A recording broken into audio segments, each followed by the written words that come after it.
Welcome to the instructional video on requesting term accommodations for registered students. Please note, you must request academic accommodations at the beginning of each term.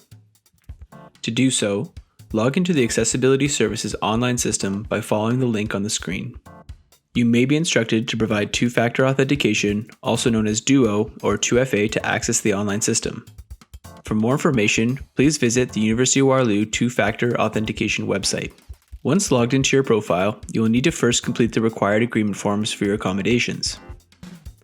Ensure you read each agreement form in its entirety before typing your signature into the Your Consent heading section. To complete this step, click on Submit Form.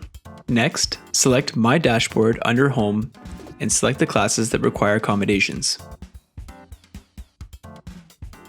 Once you have selected each course, click on the Step 2 Continue to Customize Your Accommodations button.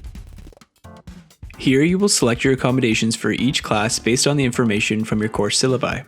For example, you would only request alternative testing for courses with timed evaluations like quizzes, midterms, or final exams.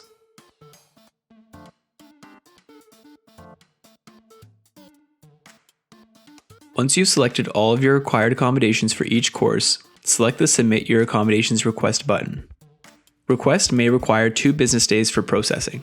Please visit our website for more information at uarlu.ca/accessibility-services.